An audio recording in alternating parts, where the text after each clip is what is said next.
네, 오늘은 창세기 9장 우리 함께 또 묵상하는 그런 시간입니다.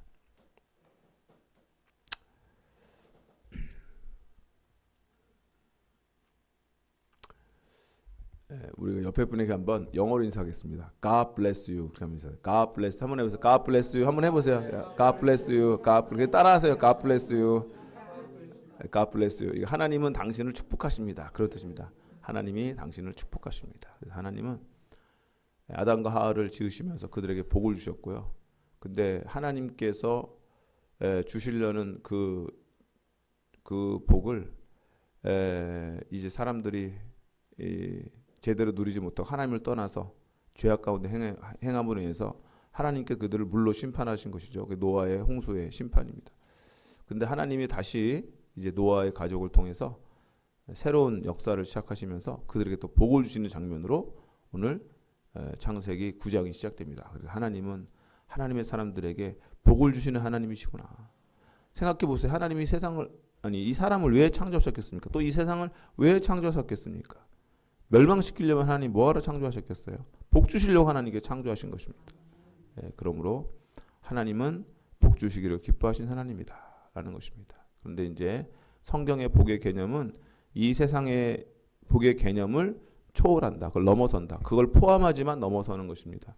이 세상에서는 건강과 물질과 자녀와 잘 되어지는 것들을 다 복이라 생각하지만 우리 성경이 말하는 복은 그것을 넘어서서 영적인 축복인 줄로 믿습니다. 그것이 우선돼야 된다. 하나님의 나라와 의를 구할 수 있는 영적인 축복, 늘 주님 안에서 살아가는 복, 주님과 함께하고 주님과 동행하는 것, 이것 자체가 가장 큰 축복입니다.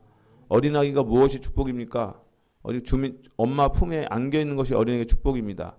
엄마 품에 안겨 있으면 걔가 배고플 때 엄마가 젖도 주고 우유도 주고 먹을 것도 주고 또 필요한 옷도 사주고 또 목욕도 시켜주고 애기 다 엄마 품에 안겨 있으면 그것이 아기의 복입니다. 우리는 주님의 품에 안겨 있어야 될 줄로 믿습니다. 주님의 품에 안겨 있으면 주님이 우리의 필요를 다 도와주시는 겁니다. 가장 큰 복은 내가 주님을 떠나지 아니하고 주님의 품에 거하면서 주님 안에 살아가는 것이다. 이것이 가장 큰 복이다. 하나님의 생명이 우리에게 흘러들어와서 하나님의 그 충만한 생명을 우리가 누리게 됩니다. 그럼 마음에 평안함이 찾아옵니다. 할렐루야. 마음에 평안이 있는 것이 축복입니다. 어떠한 상황 속에서도 주님의 품에 안겨 있을 때 우리는 하나님의 은혜를 우리가 누릴 수 있기 때문에 하나님의 품에 안겨 있는 것, 이것이 가장 큰 축복이고, 아기가 엄마 품에 안겨 있을 때 가장 평안합니다.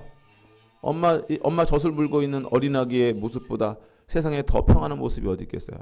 그 모습을 보면 세상에서 엄마 젖을 물고서 이렇게 잠들어 있는 것을 보면은 세상에서 그거보다도 평안한 게 없습니다. 그래서 주님 안에 있는 자, 주님 안에 거하는 자는 어떠한 상황 속에서도 주님께서 마음의 평안함을 주실 줄로 믿습니다. 마음의 평안함이 축복이다.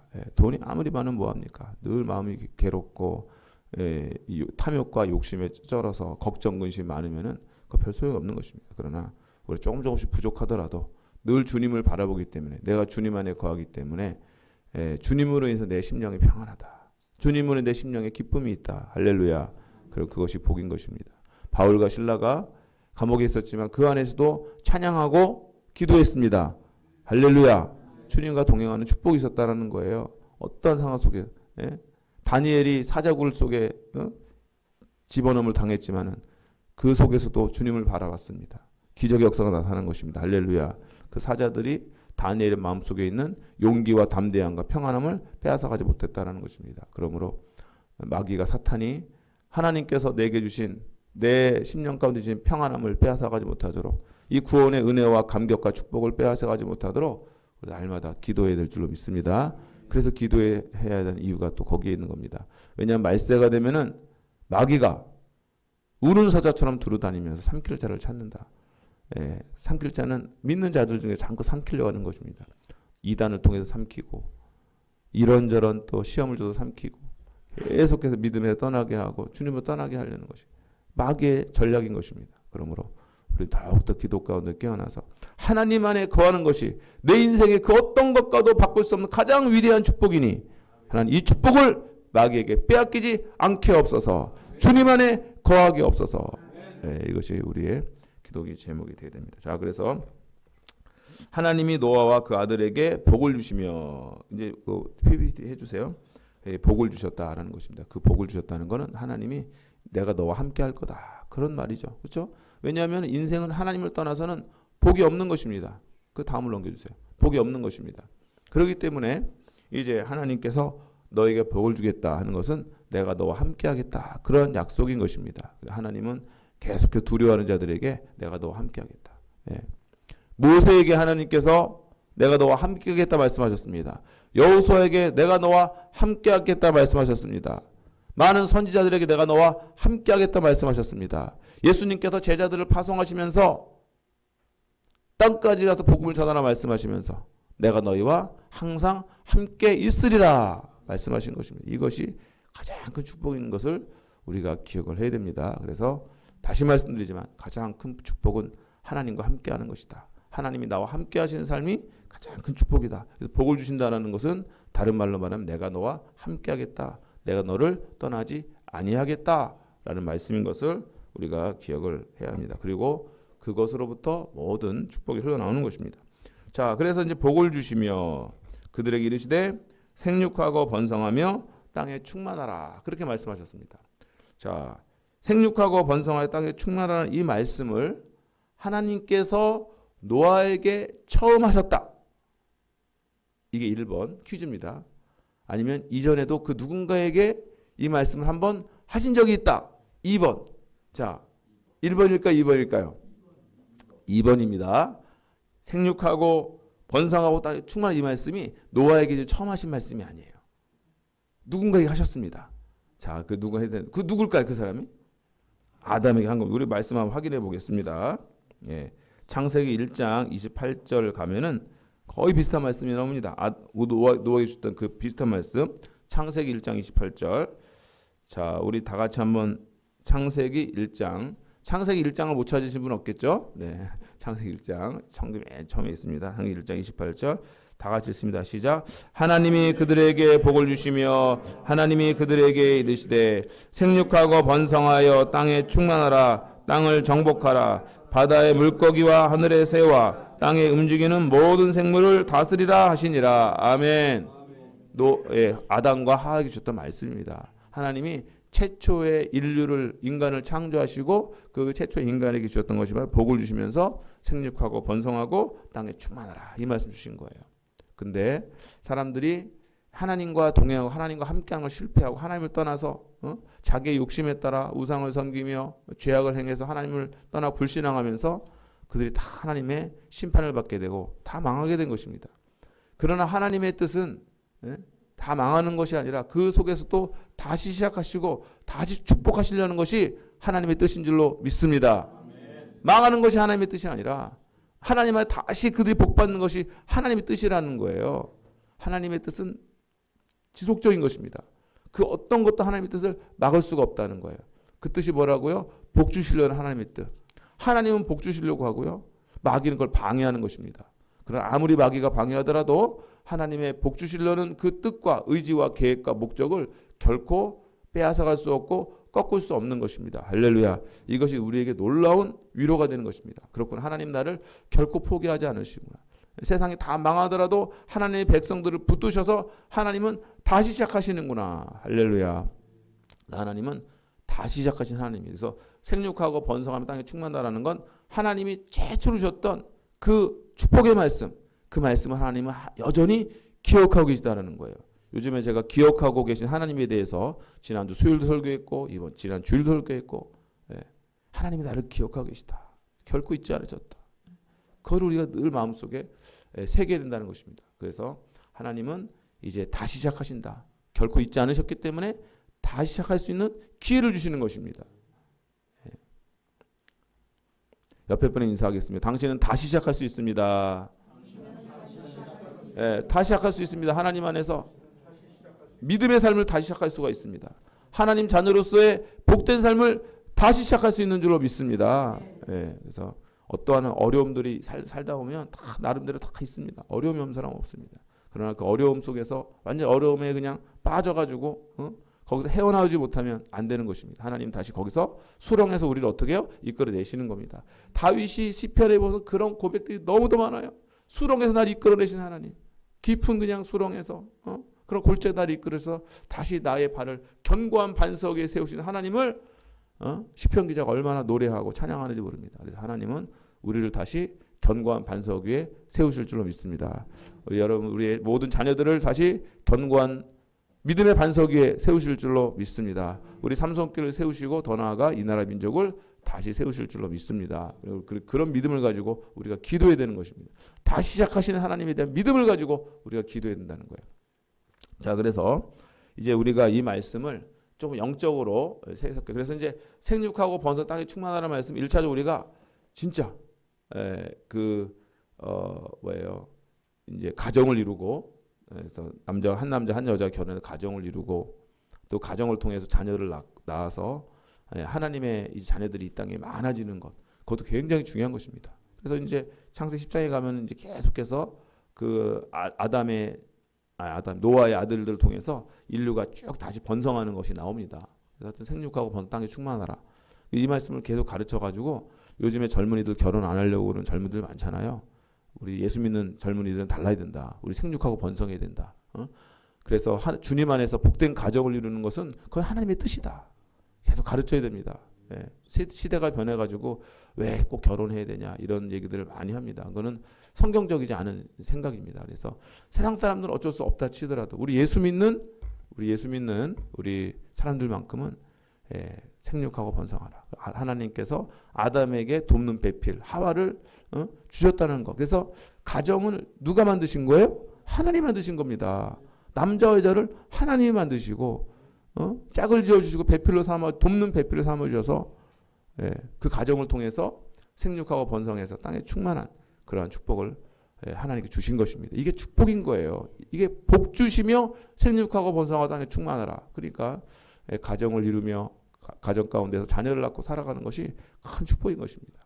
자, 그래서 그것이 이제 1차적인 의미이고요. 이걸 또 우리가 조금 더 영적으로 해석하면은 우리가 육신의 자녀를 낳는 것도 큰 축복이지만은 그러나 어떤 경우에는 그러니까 이기적인 목적이 아니라 그러니까 내가 희생하기 싫고 내 삶이 희생하기 싫고 누군가를 섬기기 싫고 그래가지고 이기적인 목적으로 결혼 안 하는 것, 그거는 분명 잘못된 거죠. 근데 거룩한 목적을 위해서 오직 복음만을 전하기 위해서 바울 사도 같이 독신으로 살면서 주를 위해 살아가는 것입니다. 그런 분들은 육신의 자녀를 낳을 수가 없죠. 그러면 뭘 낳을 수가 있을까요? 영적인 아들을 낳을 수가 있다. 그래서 바울 사도께는 디모데라는 영적인 아들이 있었고 디도 목사님도 영적인 아들이고 그 외에도 로마서에 보면 굉장히 많은 영적 아들들이 있는 것입니다. 영적인 그 충만함과 영적인 번성과 영적인 생육을 한 것이죠.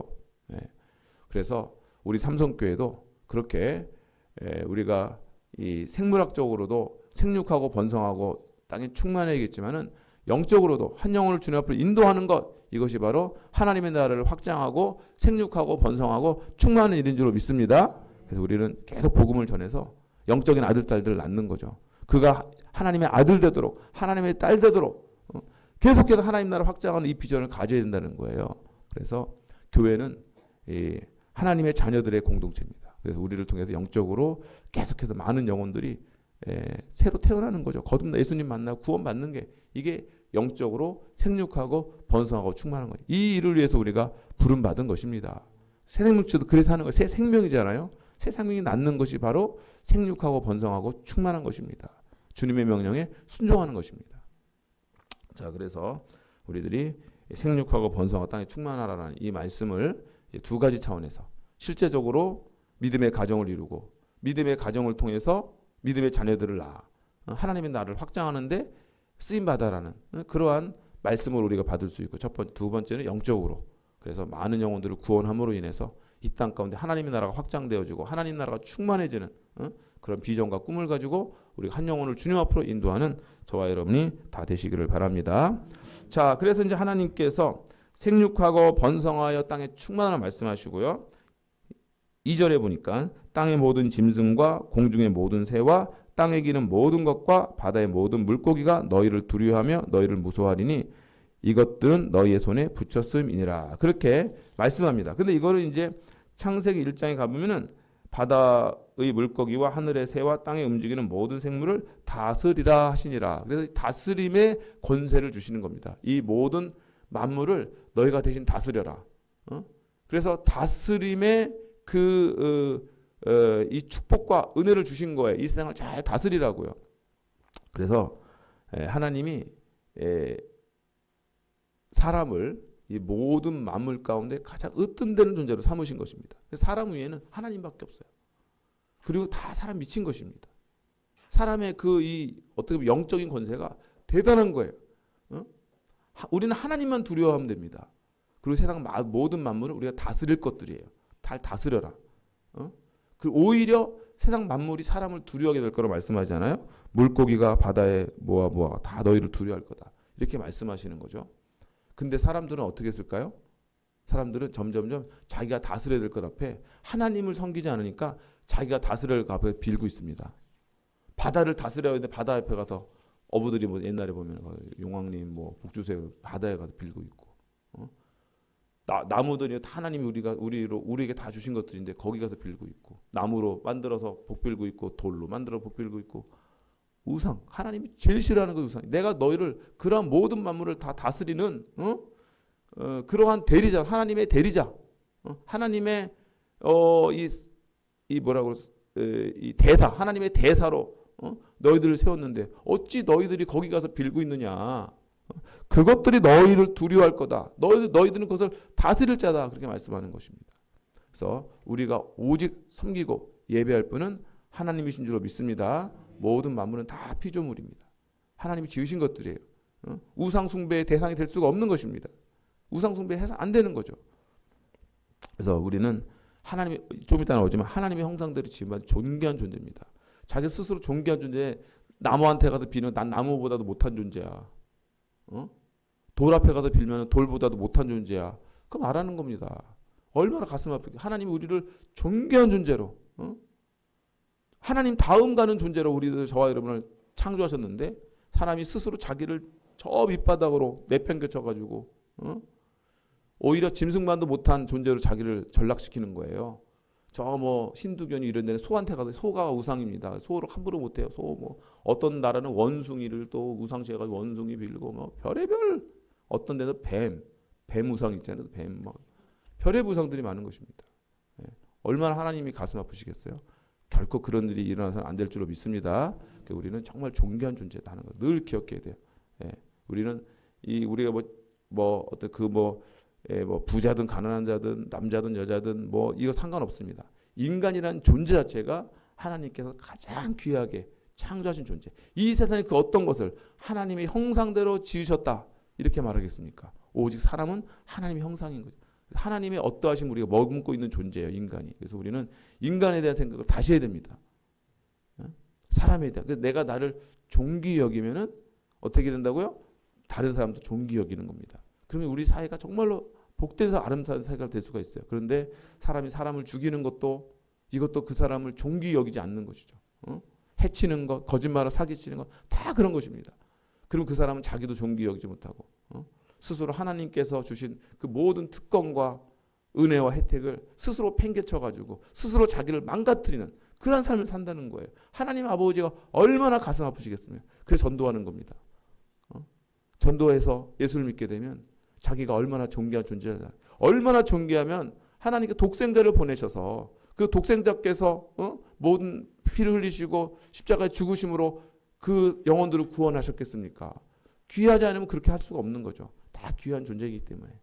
그래서 구원받으라고 하는 것입니다. 할렐루야.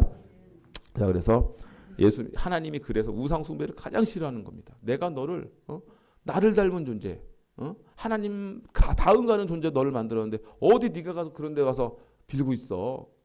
만약에 우리 자녀들이 만약에 그런 삶을 살고 있다고 생각하면은 얼마나 그 부모의 가슴이 찢어지겠습니까? 네가 얼마나 존귀한 존재 인서가 네가 지금 그렇게 살고 있냐? 그렇게 말씀하실 거 아니에요. 탕자의 비유도 탕자가 아버지의 귀한 아들인데 나중에 허랑방탕하다가 돼지가 먹는 그냥 그거랑 먹고 살는데 아버지가 만약 그걸 알았다고 한다면 얼마나 가슴 아프겠어요. 그런 것을 우리는 하여튼 존귀한 존재입니다. 그걸 늘 기억할 수 있기를 주님의 이름으로 축복을 드립니다. 옆에 분 인사합니다. 당신은 정말 정말 정말 존귀한 존재입니다. 네. 네. 네, 존귀한 존재를 함부로 여기면 안 됩니다. 그래서 나도 존귀한 존재, 나만 하나님 형상이 아니라 우리 옆에 계신 권사님 다 존귀한 존재라고 서로 인정해야 됩니다. 자, 그것이 중요한 것입니다. 자, 그래서 이제 존귀한 존재입니다. 그래서 이제 어떻게 되냐, 하나님께서 모든 걸 다 다스릴 권세를 노아에게 다시 주신 것입니다. 그래서 아담을 축복하셨던 그 축복으로 노아를 다시 축복하시면서 모든 인류를 다시 하나님께서 축복의 대상으로 삼아 주신 것이죠. 복의 대상으로 하나님이 삼아 주신 것입니다. 자, 그런데 하나님이 이제 또 하나 어떤 복을 주시냐면은 3절에 모든 산 동물은 너희의 먹을 것이 될지라 채소같이 내가 이것을 다 너희에게 주노라. 아멘. 그 이전에는 고기를 못 먹었다는 거예요. 이제 성경에서 처음 하나님께서 너 고기 먹어도 된다. 인간이 허락하신 게 노아 때입니다. 할렐루야. 고기 좋아하시는 분들에게 축복인 줄로 믿습니다. 고기 별로 안 좋아하시면은 뭐 그렇지만은 고기 좋아하는 분들에게 축복이죠. 아니 하나님이 고기 먹지 말라고 해서 어떻게 할 뻔했어. 채소만 먹고 이거 평생 어떻게 삽니까? 괴로워가지고. 그래서 어쨌든 고기를 먹을 수 있는 게 요때 이제 하나님께서 모든 만물을 다 다스리라 하시면서 이제 너희 모든 산 동물은 너희의 먹을 것이 될 거다. 먹어도 된다는 겁니다. 그래서 고기 먹는 거를 죄악시하면 안 됩니다. 하나님이 다 허락하신 거예요. 다 허락하신 거니까 특별히 나이가 드시면 단백질 보충을 많이 해야 된대요. 그러니까 우리 나이가 드신 우리 권사님 장로님들은 고기도 일주일에 한두 번씩 꼭 드셔가지고 너무 적나 한두 번이면요? 더 먹어야 되나요? 두세 번 먹어야 되나? 우리 사람마다 다르겠죠. 사람마다 다를 텐데 어쨌든가 좀 드시면서 단백질도 보충하시고 그래가지고 왜냐면 나이가 드시면은 몸에서 근육이 빠져나간대잖아요. 점점 자연스럽게 근육이 없어진대 몸에서. 그러면 그 이제 단백질이라는 게 이제 우리 몸의 근육을 지탱시켜 주는 거니까 단백질을 드셔가지고 그 단백질 고기가 단백질입니다. 그러니까 고기 드셔가지고 몸을 든든하게 하나님이 먹으라 한 거니까 뭐 우리 몸에 뭐 이렇게 해로운 걸 먹으라 하진 않았을 것 같아요. 하나님께서 너무 많이 먹으면 문제죠. 인간이 욕실 부려가지고 필요 이상 먹으면 탐욕을 부리면 문제지만 적당하게 먹으면은 좋을 줄로 믿습니다. 그래서 고기 잘 드시고 여기도 채소 같이 그러니까 채소도 잘 먹으라는 뜻입니다. 채소도 잘 드시고 고기도 잘 드셔서 건강한 삶 살아가시기를 축복합니다. 네. 자, 그런데 그래서 이제 먹을 걸 허락해 주시고요. 근데 이제 조건이 4절에 그러나 고기를 그 생명되는 핏째 먹지 말 것이니라. 그래서 고기를 먹긴 먹는데 조건이 있습니다. 핏째 먹지 말아라. 딱 한 가지 조건이에요. 다 먹어도 된다. 근데 피는 먹지 말아라. 네. 왜 그런지 아세요? 피는 생명을 뜻하는 것이고요. 생명은 하나님께 속해 있음을 뜻하는 것입니다. 그래서 단 한 가지 생명만큼은 네 맘대로 할 수가 없는 거야. 우리가 피를 먹지 않으면 얘가 늘 기억하는 겁니다. 내가 피는 건드리면 안 된다. 왜? 이 피는 하나님께 속한 거니까. 생명의 주인은 오직 하나님이시니까. 나에게 다 맡기셨지만 다 다스리셨지만 생명만큼은 하나님이 이거는 하나님의 주권 안에 있는 거다. 이건 네가 마음대로 할 수 없는 거야. 그 요셉이 이제 보디발의 집에 총리로 들어갔잖아요. 다 네 마음대로 해야 된다. 근데 한 가지 내 마음대로 할 수 없는 게 있습니다. 뭘까요? 그 보디발의 아내는 마음대로 할 수가 없는 거죠. 그렇죠? 뭐 그런 거 있는 거죠. 그래서 다 이제 어떤 직책을 맡아가지고 그 직책에 있어가지고 그 집에 모든 거를 다 하게 하지만 그 주인만이 할 수 있는 게 있는 거예요. 그러니까 주인과 그 청지기가 차이가 있는 겁니다. 그렇죠? 그런 의미예요. 좀 얘가 별로 안 좋았나?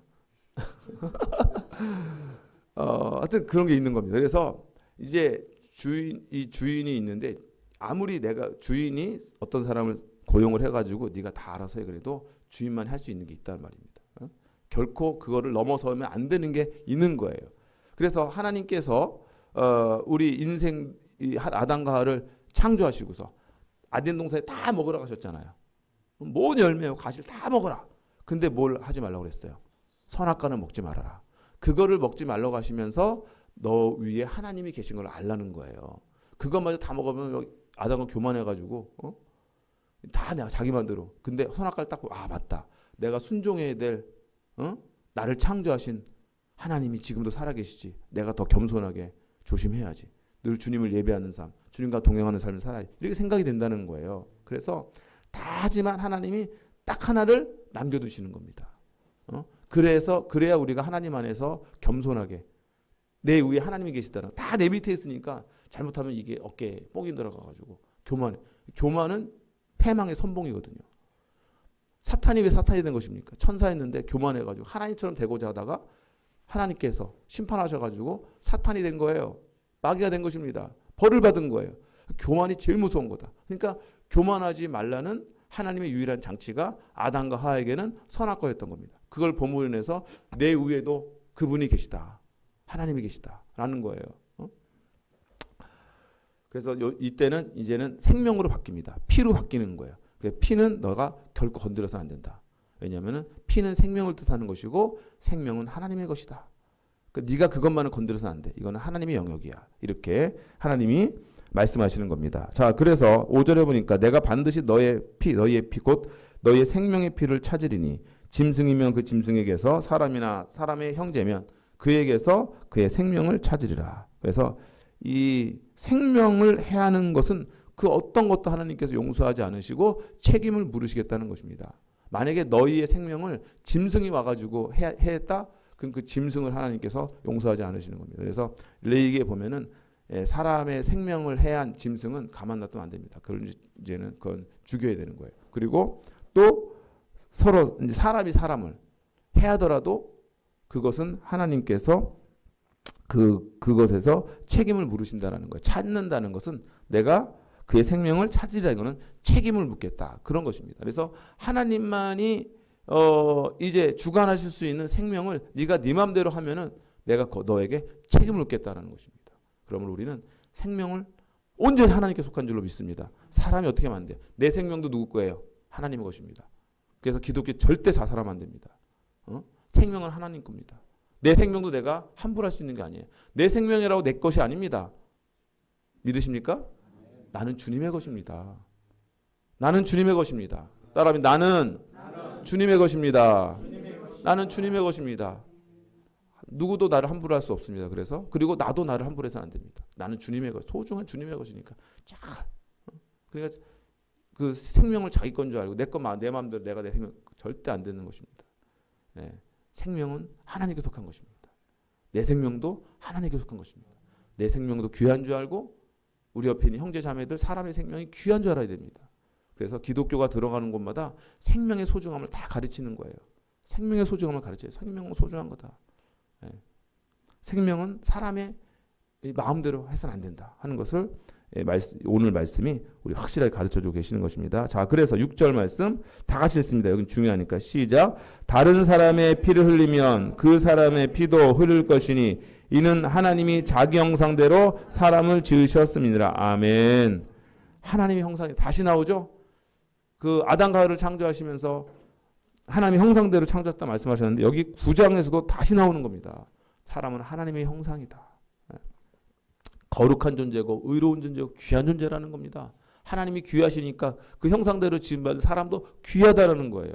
하나님이 거룩하시니 그 형상대로 지음받은 인생들도 거룩하다는 것입니다. 하나님이 사랑이시니 그 형상대로 지음받은 인생들도 사랑을 받으며 사랑하며 그래 사랑하는 그런 존재라는 거예요. 너무 아름답고 복된 존재라는 거예요. 하나님이 아름다우시니 하나님의 형상대로 지음받은 인생들도 아름다운 존재라는 거예요. 할렐루야. 하나님이 복되시니 그 형상대로 지음받은 사람들도 복된 존재라는 것입니다.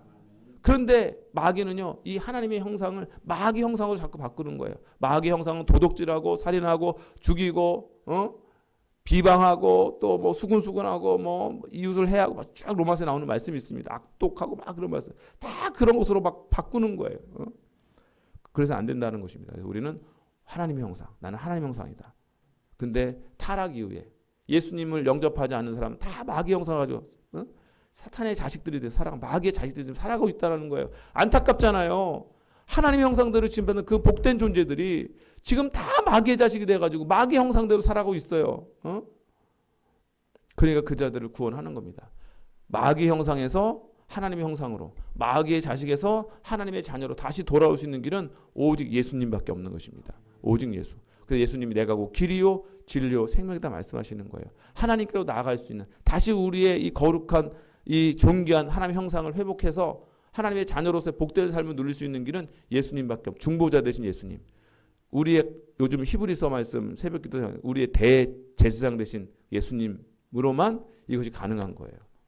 죄악된 인간이 바로 하나님에 나갈 수가 없습니다. 그러니까 중보자를 주셔서 예수님을 통해서 우리가 하나님 형상을 회복하고 구원받은 하나님의 자녀로서의 그 복된 삶을 회복할 수 있는 줄로 믿습니다. 자, 그래서 하나님의 형상이라는 것, 사람은 하나님의 형상이라는 말씀은요, 너무너무 중요한 말씀입니다. 인간이 얼마나 존귀한 존재이고 얼마나 큰 그 반면에 또 책임 있는 존재죠. 존귀하다는 것은 그 반면에 큰 책임이 있다는 뜻입니다. 달 다스리라 말씀하죠. 충만하라. 하나님의 뜻을 이 땅 가운데 네가 대신 펼쳐내는 존재야, 그런 뜻입니다. 하나님을 대신해서 이 세상에 하나님의 뜻을 펼쳐내고 하나님이 나를 건설하고 세우고 할 존재로 저 여러분 세우셨다는 거예요. 그러니까 사람은 책임이 있는 겁니다. 그러니까 이게 뭐 이 세상을 다 생각하면은 우리가 너무 이게 잘 감이 안 옵니다. 그러니까 내 가정이라도 하나님의 나라로 세우고, 우리의 교회라도 내 마음부터 우리 주변에 있는 사람들 그렇게 한 사람 한 사람 예수님을 믿고 마음의 평안을 얻고 또 이 주님으로 기뻐하고 그러면 거기에 이제 하나님의 나라가 임하는 거예요. 그래서 하나님의 나라는 크게 막 되게 뭐 거대하게 생각할 것이 아니라 내 마음에서부터 시작되는 것입니다. 할렐루야. 예수님을 모시면 내 주 예수 모신 곳이 그 어디에 하늘나라가 되는 거예요. 그러면 그것이 하나님의 형상을 회복하는 것입니다. 나부터 시작되어서 내가 경험한 이 하나님의 나라의 기쁨과 이 감격과 이 소망을 다른 사람들에게도 전해주는 거예요. 나눠주는 겁니다. 그래서 그들도 하나님 품에 와서 하나님께서 주실 그 은혜와 평강을 함께 누리는 존재가 되도록 우리가 초청하는 거예요. 그 초청. 할렐루야. 네. 옆에 분 인사하겠습니다. 초청합시다. 초청해야 돼요. 초청하자는 말은 엄청 의미가 있는 말이에요. 간단하게 한마디로 초청합시다 그랬지만 이걸 파고 들어가면 엄청난 깊은 의미가 있는 거다. 그를 구원하자는 말이고요. 마귀의 자식에서 하나님의 자녀로 바꾸자는 말이고요. 마귀의 형상에서 하나님의 형상을 지닌 자로 될 수 있도록 우리가 도와주자는 말이고요. 이런 엄청난 의미가 있는 겁니다. 초청해야 됩니다. 할렐루야. 자, 그래서 다시 이제 7절에 너희는 생육하고 번성하여 땅에 가득하여 그 중에 번성하라, 그렇게 말씀하는 것입니다. 그래서 생육하고 번성하여 땅에 가득해 하나님의 뜻을 펼쳐가며 하나님의 뜻 순종하면서죠. 그렇죠? 피는 먹지 말고 생명을 소중히 여기면서 생육하고 번성해야지 막 남의 것을 빼앗고 침탈하고 약탈하고 뭐 전쟁하고 살육하면서 생육하고 번성하라는 게 아닙니다. 생명을 소중히 여기면서 한 생명 한 생명 소중히 여기면서 생육하고 번성하라, 그렇게 말씀하고 계신 것입니다. 할렐루야. 자, 그래서 이제 그렇게 하나님께서 노아의 가족이 그 이제 노아의 홍수 이후에 방주에서 나와서 이제 어떻게 살아가야 될 것을, 이 땅에서 어떻게 살아가야 될 것을 말씀하고 계십니다. 그리고 이제 하나님께 8절 이하에 노아와 그 아들들에게 말씀하십니다. 내가 내 언약을 너희와 후손과 너희와 함께 모든 생물, 너희와 함께한 새와 가축과 땅의 모든 생물에게 세우리니 방주에서 나온 모든 것, 그 땅의 모든 짐승에게 언약을 세우겠다. 그렇게 우리 하나님께서 노아에게 약속을 하십니다. 자, 언약이라는 단어에 한번 여러분들 동그라미를 쳐보세요. 9절에 있습니다. 내가 내 언약을 너희의 후손과 나오죠. 그 다음에 11절에 내가 너희와 언약을 세우리니 다시는 모든 생물을 홍수로 멸하지 않을 거다. 그 다음에 12절 하반절에 모든 생물 사이에 대대로 세우는 언약의 증거는 이것이니, 또 언약에 대한 말씀이 나오고요. 13절에 그래서 이제 그 언약의 증거가 뭐냐면 내가 내 무지개를 구름 속에 두었나니 이것이 나와 세상 사이의 언약의 증거니라. 아멘. 언약 동그라미. 그 다음에 15절에 내가 나와 너야 및 육체를 가진 모든 생물 사이에 내 언약을 기억하리니. 할렐루야. 언약.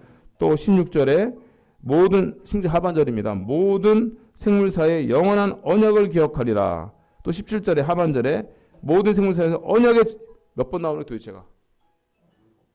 7, 8 계속 나오죠? 왜 계속 나올까요? 그만큼 하나님이 언약을 중요시 여기신다는 겁니다. 언약을 하나님이 정말로 진지하게 여기신다는 거예요. 하나님은 언약을 반드시 지키시는 하나님이신 줄 믿습니다.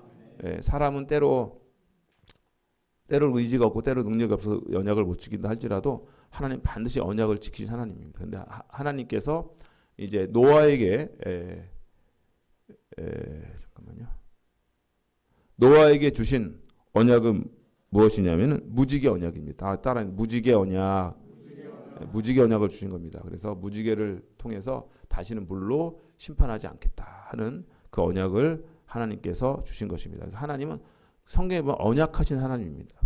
아브라함과 언약하신 할례를 행하라. 할례를 행한 것을 통해서 너와 나 사이에 언약이 있는 것임을 내가 기억하겠다. 그렇게 말씀하시는 겁니다. 그래서 이스라엘 백성들은 할례를 행하는 거예요. 우리는 언약 백성이다.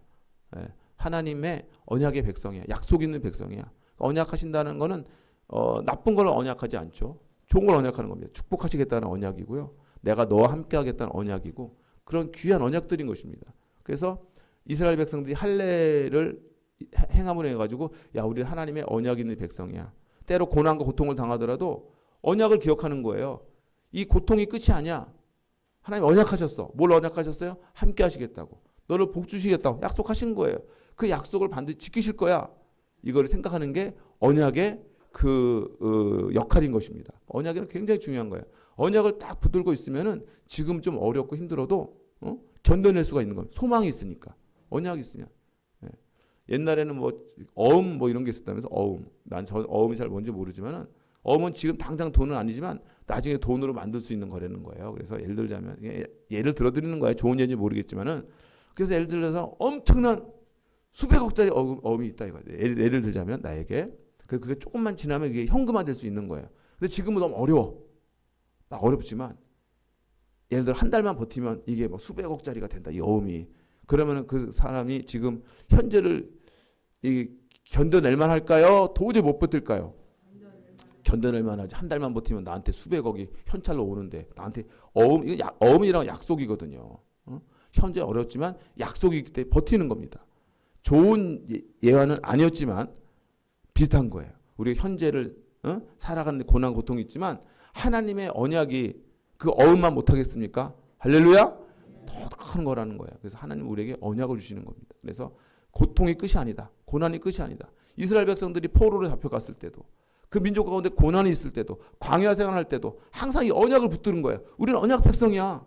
하나님 우리 잊지 않으셨어. 우리 함께 하실 거야. 우리 회복될 거야. 하나님 우리 축복하실 거야. 할렐루야. 이거예요. 네. 그리고 이스라엘 백성들에게 나중에 또 언약을 안식일에 언약을 안식일을 기억하여 거룩히 지켜라. 이것이 너와 나의 사이에 언약이 될 것이다. 그래서 이스라엘 백성들 언약을 안식일을 지킴으로 인해 가지고요. 안식일 지킬 때마다 하나님의 언약을 또 기억하는 겁니다. 맞아. 이 안식일은 하나님의 언약의 징표야. 우리가 이 안식일을 지킴으로 인해서 하나님 우리 복 주실 거야. 할렐루야. 언약인 것입니다. 우리는 이제 어떤 언약을 가지고 있는지 아세요? 십자가의 언약을 가지고 있습니다. 할렐루야. 우리 십자가를 바라보는 것입니다. 그래서 우리의 모든 죄를 용서하시고 부활하시고 다시 오실 주님께서 내가 너 함께 하시겠다. 복 주겠다 약속하신 거예요. 우리 십자가가 우리 언약의 징표인 것입니다. 할렐루야. 그래서 아브라함과 모세는 할례가 언약이 있었고 이스라엘 백성들은 안식일의 언약이 있었고 우리는 십자가의 언약이 있는 것입니다. 주님 다시 오시겠다 약속하신 겁니다. 그 언약이 우리에게 있는 것입니다. 다시 오실 주님을 기다리면서 다시 오실 주님께서 오실 때는 우리의 삶에 놀라운 은혜와 축복이 임할 것을 우리가 바라보면서 현재 조금 어렵고 고난이 있더라도 이겨나가시고 인내하시고 오래 참으셔서 반드시 승리하는 저와 여러분 다 되시기를 주님의 이름으로 축복을 드립니다. 마지막으로 옆에 분에게 축복합니다. 당신은 엄청난 언약이 있는 분입니다. 그렇게 축복하세요. 엄청난 언약이 있다. 할렐루야. 할렐루야. 엄청난 언약이 있는 거 믿으시죠? 십자가의 언약보다 더 큰 언약은 없습니다. 이 언약이 저와 여러분에게 있는 것을 기대해서 지금의 현재 고난이 다가 아니다. 이게 결론이 아니다라는 게 언약의 그 메시지입니다. 언약의 메시지는 뭐냐면은 이 고난이 다가 아니다. 고난을 넘어선 하나님의 언약이 있다 이거예요. 축복의 언약. 함께 하시면 언약이 있습니다. 그걸 믿고 기도하는 저와 여러분 되시길 바랍니다. 자, 그 다음 거는 다음 주에 계속 이어서 하도록 하겠습니다. 오늘 여기까지 하고